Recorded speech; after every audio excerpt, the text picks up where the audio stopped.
आप देख रहे हैं हिंदुस्तान समाचार। मैं हूं आपके साथ अंशु। चलिए शुरुआत करते हैं खबरों की। भारत और चीन के बीच विवाद को देखते हुए भारत में चाइना के खिलाफ विरोध प्रदर्शन लगातार देखने को मिल रहा है।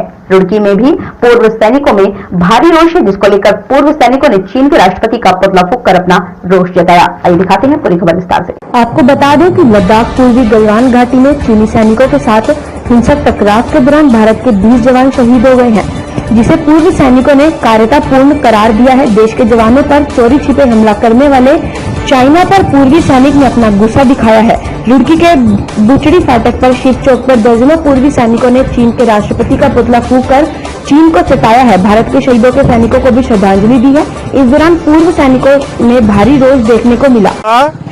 अरे चाइना 1962 की लड़ाई तूने लड़ी, वो दिन भूल जा। हमारा हिंदुस्तान का एक सिपाही इतना मजबूत हो गया है कि तू 1962 का वाला सिपाही मत समझना। अभी 2020 है, 2020 में तेरा चौपट हो जाएगा सारा राज्य। इसलिए अगर तूने गुस्सा दिलाया तो तेरा ही नाश होगा, ये मैं कह रहा हूँ। Ex serviceman honorary captain Jeevanand Budhakoti, तो कान खोल करके सुन ले कि वो दिन आएगा कि तुझे नंगे पांव वापस दौड़ना पड़ेगा। तो अभी चला जा, नहीं तो तेरी खैर नहीं। हमारा जवान बहुत तगड़ा है, तगड़ा रहेगा, और तुझे अगर जाना है तो चुपचाप चले जा, नहीं तो फिर तुझे मुंह की खानी पड़ेगी। ये हमारा संदेश है। पूर्व सैनिक जीवानंद बुढ़ाकोटी ने कहा कि यदि सरकार जंग का ऐलान कर उन्हें बॉर्डर पर भेजे तो उनके सभी पूर्व सैनिक लड़ाई लड़ने को तैयार हैं और धोखेबाज चाइना के सैनिकों के पर खच्चे उड़ाकर अपने शहीद हुए वीर जवानों का बदला लेंगे। के साथ साथ एक भूतपूर्व सैनिक हूँ, अवकाश प्राप्त कैप्टन हृदय भूषण जी। मैंने भी चाइना बॉर्डर पर सर्विस की अरुणाचल में। मैं चाइना को एक नागरिक के नाते ये संदेश देना, अपने देश के नागरिकों से आह्वान करता हूँ, मेरा सैनिक बॉर्डर पर उनकी कमर तोड़ रहा है, मेरे नागरिकों का कर्तव्य बनता है कि हम उनकी आर्थिक कमर यहाँ पर तोड़ें। ये मेरा देश के नागरिकों से आह्वान है। और चाइना के लिए मेरा सीधा सा संदेश है, आप अपनी खबरें छुपाते हो कि आप डेमोक्रेटिक कंट्री नहीं हो। आपके यहाँ जितनी कैजुअलिटी होती है, आपने कोरोना की डेथ लिस्ट दुनिया को बताई, तो आप क्या अपनी बॉर्डर की कैजुअलिटी बताओगे? क्योंकि दुनिया पर आप अपना प्रभुत्व दिखाना चाहते हो, इसलिए अपनी कैजुअलिटी नहीं बताते हो। लेकिन जो बॉर्डर से छन छन के खबरें आ रही हैं, जो एक्सपर्ट बता रहे हैं कि उनकी कैजुअलिटी हमसे दुगनी हुई है। एक्चुअल में चाइना आज भारत के साथ लड़ने की स्थिति में वास्तव में नहीं है। बिल्कुल बिल्कुल। उन्होंने चाइना को चेतावनी देते हुए कहा कि भारतीय सैनिकों का गुस्सा मत दिलाओ, वरना तेरा सर्वनाश हो जाएगा। उन्होंने सरकार से गुजारिश की कि चाइना के साथ आर पार की लड़ाई का मुंह तोड़ जवाब दे। पूरा देश सरकार के साथ है। पूर्व सैनिक राकेश भट्ट ने कहा कि चाइना के द्वारा बनाए गए सामानों का पूरा भारत बहिष्कार करे और अपने देश के सामानों को ही खरीद कर इस्तेमाल करे। आज के हालातों को देखकर पूरे पूर्व सैनिकों को खून खोल रहा है। साथ ही साथ उन्होंने अनुरोध भी किया कि हमारे देश का सैनिक बॉर्डर पर चाइना को जवाब दे रहा है, तो हमारा भी फर्ज बनता है कि हम भी चाइना के सामान का पूर्ण रूप से बहिष्कार कर अपने सैनिकों का समर्थन दें। मैं आज जो है देशवासियों से एक ही अनुरोध है कि चाइना को बिल्कुल त्याग देना चाहिए और देश को अपने को ये दिखाना चाहिए कि हम चाइना से कहीं आगे हैं। आज चाइना का हम डट करके मुकाबला कर सकते हैं। आज जरूरत पड़ने पे जितने हमारे एक्स सर्विसमैन हैं वो आज भी बॉर्डर पे लड़ने के लिए तैयार हैं।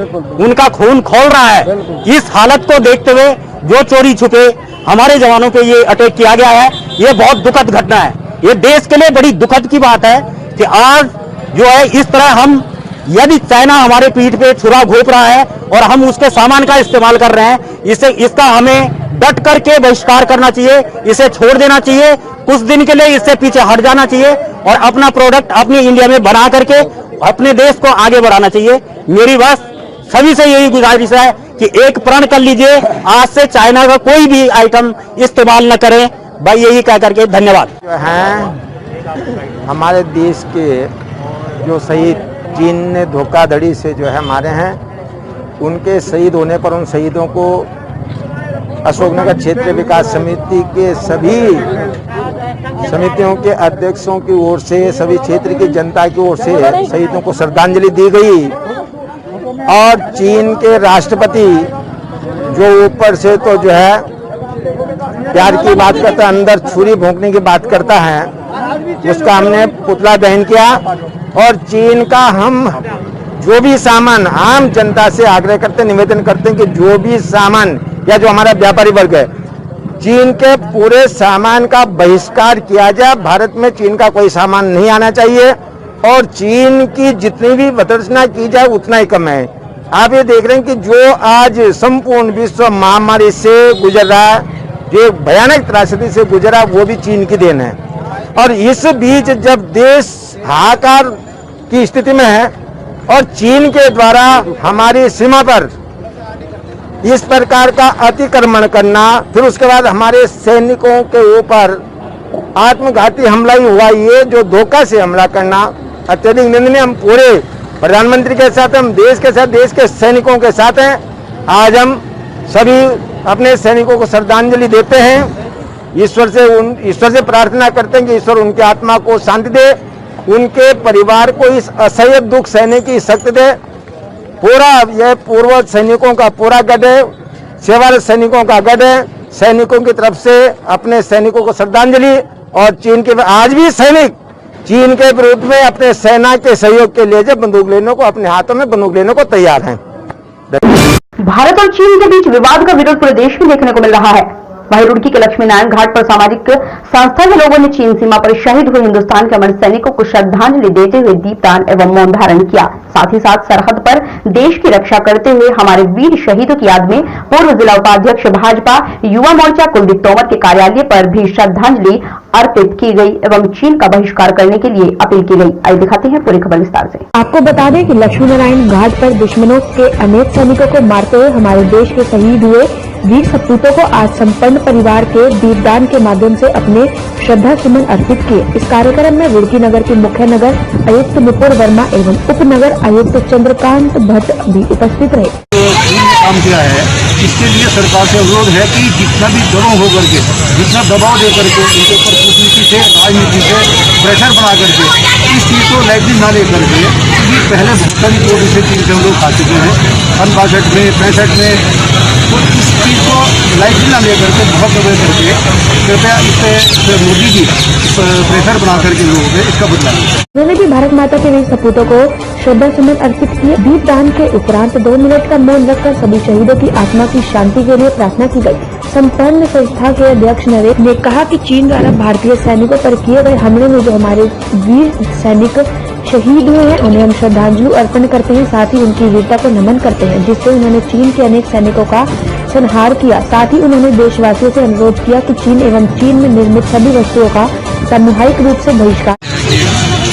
के समर्थन संस्था है जन कल्याण संगठन, और ये कल हमारे देश में वीर सैनिक जो शहीद हुए हैं उनको श्रद्धांजलि देने के लिए कार्यक्रम रखा गया था दीपदान का, और 2 मिनट का मौन रखा गया सभी वीर जवानों के लिए जो हमारे देश और हमारी रक्षा के लिए कल शहीद हुए हैं। तो उनको श्रद्धांजलि देने के लिए हमको यहाँ एकत्रित हुए। चीन इस टाइम जो है अपनी कमियां छुपाने के लिए भारत पे दबाव बना रहा है और हमारे पड़ोसी मुल्कों को भी वो हल्का रहा है। भारत सरकार इस टाइम पूरा मुंह तोड़ जवाब दे रही है और जरा सी भी दबाव में नहीं है भारत। यही हमारे देश के अमर शहीदों को सच्ची श्रद्धांजलि होगी। हम चीन की आर्थिक व्यवस्था को समाप्त कर सकेंगे। वहीं रुड़की के गणेशपुर में श्रद्धांजलि सभा में भाजपा युवा मोर्चा के पूर्व जिला उपाध्यक्ष कुलदीप तोमर ने भी चाइना द्वारा किए गए कर्तव्य को कायरतापूर्ण बताया और कहा कि हमारे सैनिक चाइना से इसका बदला लेंगे, लेकिन हम देशवासियों को भी अपना फर्ज निभाना है और चाइना के सामान का पूर्ण रूप से बहिष्कार करना है। यही हमारी तरफ से शहीद जवानों को सच्ची श्रद्धांजलि होगी। चाइना की ओर से जो बर्बरतापूर्ण कार्य किया गया है हिंदुस्तान की सेना के साथ, हमारे देश की सेना के साथ में, इसमें हमारे देश के जो जवान शहीद हुए हैं उनकी श्रद्धांजलि हमने यहाँ अर्पित की है।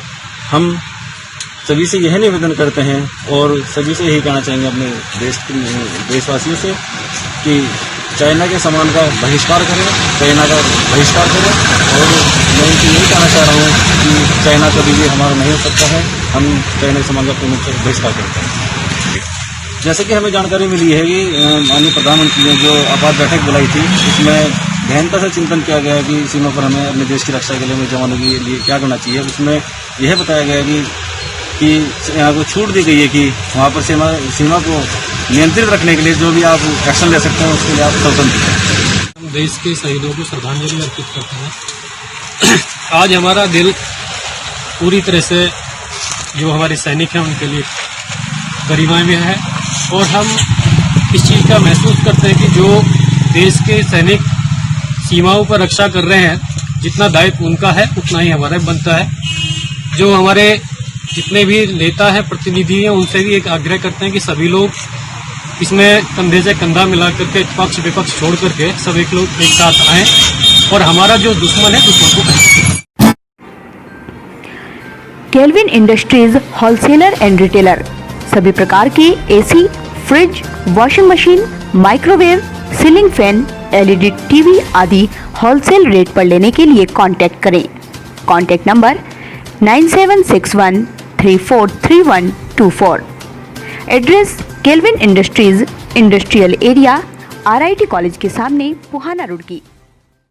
बात करते हैं रुड़की के तांशीपुर गांव की, जहां वरिष्ठ नागरिक व सामाजिक कार्यकर्ता श्याम त्यागी ने आज अपनी शादी की 40वीं सालगिरह को यादगार बनाते हुए एक नई पहल की है। उन्होंने अपनी शादी की 40वीं सालगिरह पर नई पीढ़ी को संदेश देते हुए पार्टी व केक न काटकर पर्यावरण को बचाने की अपील करते हुए अपने पैतृक गाँव तांशीपुर में पेड़ लगाकर एक नई पहल की है। आइए दिखाते हैं आपको पूरी खबर।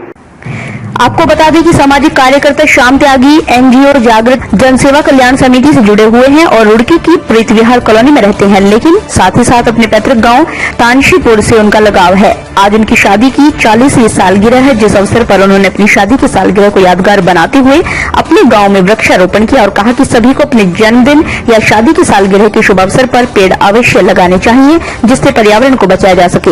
उनकी इस पहल की सभी ग्रामवासियों ने प्रशंसा की। देखिए, सालगिरह हो, जन्मदिन हो या कोई ऐसा त्योहार हो या कोई ऐसा अवसर हो, ये तो एक बहाना मात्र है। हमारा जो मेन कंसर्न है वो ये है कि हम गांव में रह रहे हैं और हमारा गांव का जो जीवन होता है एक आदर्श जीवन होता है। पहले तो हमारी याद है, जब हमारी याद थी, हर गांव में जो है हर घर का 1-2 बीघा बाहन उसका होता था बाग का। वो बाग हम नहीं रहे। हर घेर में, हर घर में एक पेड़ नीम का होता था, वो नहीं रहे। हम ये देख रहे हैं कि हम जो है हमको सांस लेने के लिए, हमको जीने के लिए इतनी ऑक्सीजन चाहिए होती है, इतनी मेडिसिन चाहिए होती है, ये सब जो कहाँ से आ रही है और कहाँ से आएंगी। अभी हमारा जो हम जो पश्चिमी उसको अपना गए, हमने अपने जो कहा जाए कि इतनी अनमोल विभूति है, हमारे वृक्ष है, हमारा पर्यावरण है, इसको हमने नुकसान पहुँचाया है। और अब हमारा मैसेज ये है, आज मेरी जो है शादी के 40 साल पूरे हो गए, लेकिन ये कोई बहुत बड़ी बात नहीं है। मेरा एक संदेश ये है, मेरा प्रयास ये है कि हम अपने गाँव में, वैसे मैं रुड़की में रहता हूँ वैसे तो, लेकिन चूँकि मेरा ये जो है पैतृक गांव है, तो मेरे मन में आया कि हम अपने गांव में एक मैसेज दें, और जो हमारी अगली पीढ़ी है, युवा पीढ़ी है, कि वो कम से कम जो अभी तक जो हमने गलती कर दी, लेकिन आगे से हम बजाय केक काटने के, बजाय हम जो कोल्ड ड्रिंक की पार्टी करने के, हम ऐसा कुछ करें ताकि हमारे गाँव का जो है, या गाँव का भी साथ साथ पूरी मानवता का, पर्यावरण का कुछ फायदा हो, जिससे हमारी पीढ़ियाँ आगे के लिए उससे फायदा उठाएं। तो इसमें आज ये था कि हम आज सांकेतिक रूप में 4 वृक्ष लगा रहे हैं, जो मेडिसिनल और आपका जो पर्यावरण के हिसाब से, जो आपका बरगद हो गया और पीपल हो गया और बेल हो गया ना, ये हो गया आपका आंवला हो गया, जो कि औषधीय महत्व के भी हैं और पर्यावरण के महत्व के भी हैं। तो मेरा अभी संदेश ये रहेगा इस कार्यक्रम के माध्यम से कि हमारे गांव की जो अगली पीढ़ी है इस बात को समझे कि कोई ऐसा अवसर आता है कि हमारे परिवार में कोई बच्चे का जन्म हुआ है, या हमारे पूर्वज हैं, यहाँ हमेशा रहने के लिए कोई नहीं आता, वो स्वर्गवासी हो जाते हैं, उनकी याद ताकि परमानेंट रहे, जन्मदिन पर एक पौधा लगाएं हम हर परिवार एक, और ऐसे ही उनकी याद में, अपने बड़ों की याद में लगाएं, और उसको फिर पाले भी हम। ये ना हो कि हम लगा कर भूल जाए। तो अगर ये आज हमारे साथ 10 हम जो गाँव वाले यहाँ इकट्ठे हैं, अगर ये 10 लोग शुरुआत करेंगे तो 20 लोग और देखेंगे, अगले साल वो 20 भी शुरुआत करेंगे। मैं ये नहीं कहता कि हर साल पौधा लगाओ, लेकिन कम से कम जो हर घर से 1 या 2 पौधा लगाए, तो अगर घर में हमारे 500 गाँव में 500 घर हैं, तो 1000 पौधे हमारे गांव को मिल जाएंगे। बड़ी अच्छा वातावरण जो हमारा अच्छा हो जाएगा। रुड़की नगर निगम एक बार फिर चर्चाओं में आ गया है। रुड़की के नगर निगम में टेंडर प्रक्रिया के दौरान भाजपा नेता पर 2 लोगों ने हमला कर दिया। नीलू गुप्ता नगर निगम हाल में पहुंचे तो पीछे से अचानक 2 लोगों ने नीलू गुप्ता के सर पर कुर्सी मार दी, जिससे वो बेसुध होकर गिर गए। जैसे ही वो खड़े हुए तब तक दोनों हमला करने वाले मौके से भाग गए। नीलू गुप्ता अपने कुछ साथियों के साथ सिविल लाइन कोतवाली पहुंचे और 2 लोगों के खिलाफ तहरीर देकर कार्रवाई की मांग की है। नगर निगम पहुंची सिविल लाइंस कोतवाली पुलिस ने पूछताछ कर घटना की जानकारी ली है। पुलिस नगर निगम में लगे सीसीटीवी फुटेज खंगाल रही है। आइए दिखाते हैं आपको पूरी खबर।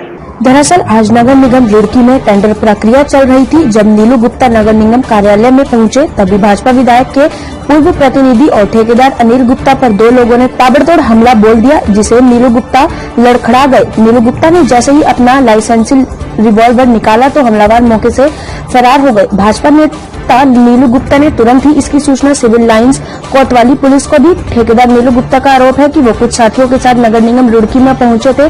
जैसे ही वो हाल में पहुंचे तो उन पर 2 युवकों ने पीछे से कुर्सियों से हमला कर दिया, जिससे वो लड़खड़ा गए। फिलहाल पुलिस पूरे मामले की तफ्तीश करने में जुटी है। गौरतलब है कि नीलू गुप्ता शहरी विकास मंत्री मदन कौशिक के करीबी माने जाते हैं। टेंडर लेने आया था, टेंडर प्रक्रिया चल रही, कल को टेंडर डलने थे, आज तक टेंडर भी नहीं। मैं टेंडर लेने के लिए यहाँ आया हुआ था। टेंडर रखना वो कर्मचारी जो है वो रजिस्टर्ड में चढ़ा रहे थे। मैं आज चाय पीने लगा बैठ के, 2 लड़के आए, मुंह पे रुमाल बंधा हुआ था और मेरे सिर पे कुर्सी मारी उन्होंने। और वो जैसे ही फिर मैंने अपनी सुरक्षा में हथियार निकाला, लाइसेंसी हथियार है मेरा, तो वो एकदम यहाँ से भाग गए। मैं उनके पीछे तक भागा पूरा, लेकिन मुझे चलने इस घटना की है आपका हमला हुआ वो तो खुलासा के बाद ही पता लगेगा जांच के। अब क्या है, मेरे से किसी की कोई बात ही नहीं है, ना मेरे से किसी कोई झगड़ा चल रहा, ना कोई वाद विवाद है, ना कोई प्रॉपर्टी का झगड़ा है, ना किसी का। ये तो जांच में पता लग जाएगा, कैमरों में फुटेज आ जाएगी, उसके बाद पता लगेगा। तो पिटाई तो क्या जानलेवा हमला था? है हमला अब इस बारे में जानलेवा क्या, जो आदमी कोई मार रहा, अब जानलेवा क्या, उससे आदमी मर भी सके बच भी सके, दोनों ही बात थे। पुलिस ने क्या कार्रवाई? पुलिस में इंस्पेक्टर साहब के बगैर गया था मैं शादी के पास। हाँ, 2 लोग। ये संजय गुप्ता एक यहाँ के स्थानीय ठेकेदार हैं, उनके द्वारा अवगत कराया गया है कि आज दिन में जब करीब 12 बजे के आसपास में वो एक रूम में बैठे हुए थे तो 2 युवकों ने, जिनके मुंह में रुमाल बंधे हुए थे, एक कुर्सी से उन पर हमले का प्रयास किया गया था। तो इस सूचना पर अभी यहाँ की सीसीटीवी खंगाले जा रहे हैं और जो तहरीर आ रही है उसके अनुसार से कार्रवाई की जा रही है। अभी तक ये बात क्लियर नहीं हो पाई है, लेकिन सीसीटीवी खंगालने के बाद में या जो तहरीर आती है उसकी जांच के आधार पर ही कोई बात कही जाए। हो सकता है कि ठेकेदारी को लेकर के कोई विवाद रहा हो, ऐसा लगता है। तो ये थी आज की कुछ खास खबरें। बाकी खबरों के लिए देखते रहिए हिंदुस्तान समाचार। नमस्कार। देश दुनिया की हर छोटी बड़ी खबर देखने के लिए हमारे चैनल हिंदुस्तान समाचार को सब्सक्राइब करें और बेल आइकन दबाएं, जिससे आपको हर खबर समय से मिलती रहे। अधिक जानकारी के लिए संपर्क करें। Contact number 9758723492।